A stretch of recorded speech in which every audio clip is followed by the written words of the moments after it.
But just looking at some of this, this is important.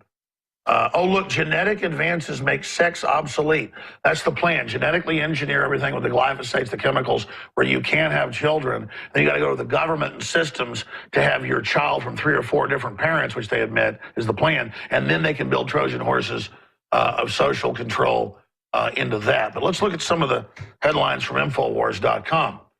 This is on Thursday night. There'll be more live today, obviously.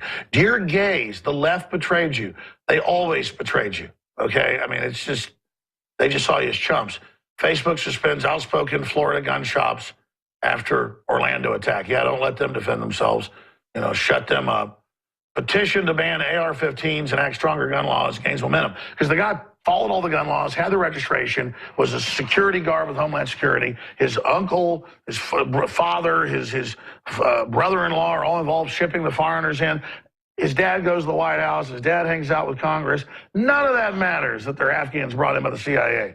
Just like Obama said, American terror did this. Yes, Americans did it. Kind of like when some Moroccan guy stabs 2 in France, they go, the Frenchman killed. That ain't no Frenchman. That's a North African. So let's keep going right here. Pretty soon they'll say there were never any Frenchmen. All there are North Africans. So this is just some of the articles that deal with all of this. Police restrict reporters to free speech zones at Trump event. We have a bunch of videos that just got filed tonight and over tomorrow dealing with all this. But Black Lives Matter protester arrested at Dallas Trump event. Cop admits violent protesters were busted into the rally. Mexican flag waving anti-Trump. Trumpers become aggressive. We need to send that to drudgereport.com. Shocking police lock Trump supporters in parking lot. This is all breaking right now at Infowars.com. And you got Paul Watson's site breaking all of this down as well. So I'm basically going to end this transmission for now. There was another article on Drudge Report from the Daily Mail where they've got transhumanists meeting with the Pentagon about putting microchips in all the sailors and troops. You could say, oh, that's fine, we'll know where they're at. It brings total control. A cashless society is the technocracy's dream. You think Bank of America coming out saying they're going to tax you, every time you do a money transfer, use your debit card is bad. Once they've gotten rid of cash, the sky's the limit. And that's what Bilderberg and the globalists are pushing. They have decided the easy path. Don't care about humanity. Screw everybody over. Do whatever you want. Be cynical. Be evil. And then they say you're all dumb and weak and you deserve it and you're never going to stand up or care. My question is that really true? And the answer is it isn't. Even if they've turned maybe 60% of people into zombies, and I mean zombies, it doesn't matter. They still are beings that have due process rights. And then what about the rest of us that are awake and know what's going on that you're targeting and saying the bad guys? Infowars.com/show. As viewers and listeners, it's key you send that link out to everyone you know. They're doing everything they can to censor the web, to censor truth. They're banning rallies by people exposing Islam, just even moderate groups in Orlando. They're banning Twitters and Facebooks. They have the federal government saying they want to come after Infowars and Drudge. And people say, I don't care if they take you down. Well, we're the kind of the big elephants up front. They can shoot us. They can get everybody. We're also running specials right now on InfoWarsStore.com. On Living Defense. It's about to sell out. That's 20-plus herbs. They're known to flush out parasites in your body. Everything I sell is a win-win. Fund our operation, fund Liberty, and give you stuff I know you really need. X2, the good halogen. 20% off on Alexa Pure water filters, so you don't drink all the glyphosates and garbage. That's going to end in a couple days. In fact, on Sunday at InfoWarsStore.com. Non-GMO heirloom seeds. Hillary for Prison shirts. When this crop of Hillary for Prison until the end of time sells out, that's another select classic limited edition. When that's gone, it's about to sell out. We have one more Hillary for Prison shirt. Then if she gets elected, it'll be impeach Hillary. But we've got one more limited edition coming on after that, and that's it for these shirts. And we need the funds. Look at us. We're putting everything in. Paul Watson, Rob Dew, Josh Owens deployed to Europe for 10 days. Reporters deployed to Dallas, L.A., Albuquerque, just New York, Philadelphia, Atlanta. I mean, we're on it. We're fighting hard. And we're not saying, oh, look at us, we're special. We're just fighting. We're doing everything we can. We appreciate your support. We appreciate your prayers. We appreciate you spreading the links. All of it's resistance. Whether you buy the good halogen to block the bad halogens, or Super Male Vitality, InfoWarsLife.com, or take advantage of the Tim Kennedy special we're running, 15% off on Brain Force, Super Male, or methylcobalamin's Secret 12, whatever you do at InfoWarsStore.com, or whether you send a link out to somebody, or whether you send a video to somebody, it's changing the world. I'm going to be on the road and taking a little bit of vacation, some fishing with my children, but I'll still be working part-time for the next week. And if you're watching or listening to this transmission, we're together. We believe in humanity. We have goodwill for each other, every race, color, creed. We're going to the stars, and we are the resistance, the globalists, dehumanizers. Okay, and that was Alex Jones, and of course he was mentioning at the very beginning of that broadcast how NATO is saying that if they're just hacked with a cyber attack, that could be the basis for a war. Isn't that amazing? I think about that. Think about how many cyber attacks we've had and how it's ultimately been traced back to our own government as a false flag. How could you do an easier false flag in order to start a war than to say we're going to do it with a cyber hack? That's something that ought to concern all of us. And of course, at the same time, they're saying, if you come in and you hack our systems, that's an act of war. And yet, throughout social media, many of these outlets that were created by funding from our government, like Facebook and Google, we see rampant censorship and control of information. As Paul mentioned earlier, Reddit will adjust an algorithm to censor Trump supporters following the Orlando shooting. They're doing this in order to promote diversity, of course. And according to the Daily Beast, this is happening because they had 11,712 subscribed to the Trump-supporting subreddit on Sunday alone, making it the most successful day in the community's relatively short history. Okay, so what do you do? If you're Reddit, you don't want those eyeballs on your site. You don't want people signing up and using it, do you?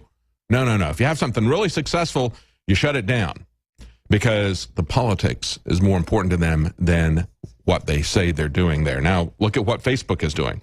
We got Facebook, and this is a story from Infowars.com, suspending outspoken Florida gun shops after the Orlando attack. They said, oh, you want to blame guns? You want to blame gun shops? Well, they spoke up and they said, no, I think the problem is Islam. As I've said many times, the lesson to learn, if you want to make people safer, this is not about gun control. We need to insist and change this narrative to make it about controlling the borders. What difference does it make if we're going to have background checks, for gun owners, if we don't have background checks at the borders? They want to talk about watch lists? What is a watch list? It's nothing but a glorified background check if they did it right. But there's a far more things that we need to be concerned about. The watch list, it is far more dangerous than guns in the hands of a government. We're going to tell you why when we come back. All right, welcome back to the Alex Jones Show. I'm David Knight on this Friday, June 17th, 2016. We have a lot we want to talk about. We're going to cover most of these stories coming up in the longer segments. So I want to talk about the watch list. Who's watching the government? You know, that's the old saying, the old philosophical saying, who watches the watchers? These are secret processes. And what we see coming out being revived is nothing new. It was put to us last August by Dianne Feinstein, Rhino neocon extraordinaire, Peter King. And of course, this is nothing new throughout history. We've always had the government with its secret courts, with its star chamber processes, accusing people in secret. This is the hallmark of totalitarianism. This is what was written, what Kafka wrote about in his novels, okay? What we're looking at with these watch lists is the most possible thing, dangerous thing that could happen to us. You need to be concerned about that far more than firearms. And I want to talk about, you know, we've heard that the Orlando shooting was the deadliest mass shooting in the United States history. No, actually it wasn't, okay? It wasn't. Think about Wounded Knee, okay? How many people died in Wounded Knee? Well, that happened in 1890. You had the U.S. cavalry attack a village of Indians, men, women, and children in a genocidal manner, shooting and killing everybody that was there. 150 Lakota in a single incident, okay, so they could get their land, right? We've had more recently, we've had the Waco shooting. We had 82 members of the Branch Davidians were murdered by our government. I believe deliberately after a long siege, they decided they were fed up with it, burned them out, just like the Nazis burned out the Jews who were resisting them in the Warsaw Ghetto. Both events occurred on April the 19th. Maybe that's just a coincidence. Maybe not. Maybe that was a message that was sent. So that was 82 at Waco, 150 at Wounded Knee. And, of course, there's been other atrocities, hate crimes that were done in the past. We had, this is an article from Mint Press. They talk about how, 49 people killed in Orlando, but there's been incidents where African Americans were targeted, okay? 1917, at least 100 were killed in East St. Louis in one night. Another incident, anywhere from 55 to 300 blacks were massacred in Tulsa, Oklahoma in just 16 hours in June of 1921. Because, see, they didn't have guns. There were those Jim Crow laws that kept guns away from black people. The Indians didn't have guns to defend themselves when the cavalry attacked them. And, of course, they used the pretense of guns to come after those at Waco, even though it was simply over a license for firearms. That's what the siege began with. But they did this full-blown attack, called up the media, said, hey, y'all, come watch this. We're going to show you how our SWAT team operates. And, of course, they'd had many incidents where they had served them with warrants peacefully, the local sheriff. But no, the BATF wanted to come in and do it. The key word was showtime. That's when we're going to kick off the raid, showtime. We're going to show everybody how powerful we are. And they were paranoid, and they shot back and killed some agents. That began the siege, and then they just burned the place down. So, when we talk about this, and we talk about the government murdering people, and it's not even the number of people that they murdered, because immediately preceding Waco, of course, we had Ruby Ridge, where an FBI hostage team sniper shot a woman who was holding a baby in her arms at what for a sniper was point-blank range. It was a very close range. Shot her right in the forehead. She slumped to the ground on her knees, still holding the baby, dead. Okay? So you want to talk about atrocities? You want to talk about what you should really be afraid of? It's democide. It's our government killing people. That's why we have the Second Amendment. It's to keep them from doing it. We'll be right back. U.S. cities with access to affordable housing and manufacturing jobs are quietly receiving the bulk of Obama's invading Islamic Jihad army, stretching unsuspecting local city budgets to the breaking point. Bold statement yesterday on the Alex Jones Show, retired DHS officer and whistleblower Philip Haney explained why radical Islamic terrorists are falling through the cracks despite unprecedented government data gathering. When you encounter people coming back from flights from overseas, or when they're preparing to depart, to go outbound, we call it, to go overseas. We have the authority within the border, a greater amount of authority than the CIA and the FBI combined, to gather this kind of basic intelligence information.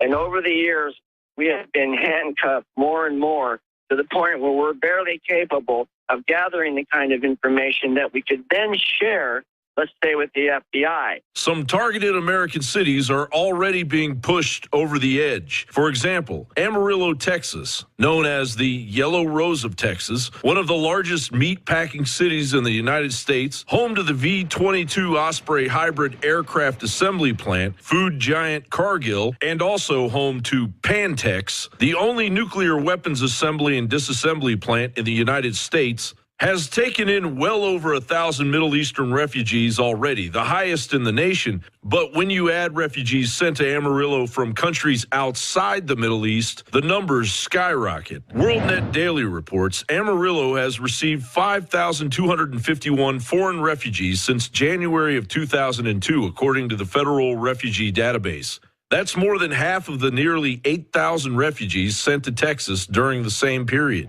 President Obama has increased that number of foreign refugees bound for American soil in fiscal 2016 to 85,000. That's a 20% increase over the previous year, and 10,000 will be coming from the jihadist hotbed of Syria. Many of the community organizers have received training or consultation from David Lubell's Welcoming America organization, which was started with seed money from billionaire George Soros. Breitbart reported in January of 2016, Amarillo Mayor Paul Harpole said, "We've been a giving community, and it's a huge disservice to bring in refugees in numbers that we're not able to handle. We create small ghettos." The Amarillo, Texas mayor continues. A group of Somalis came in to say that they had elected a mayor of their community. Then another faction claimed they had their own leader. we come to find out that rival tribes, slaves, and masters were being settled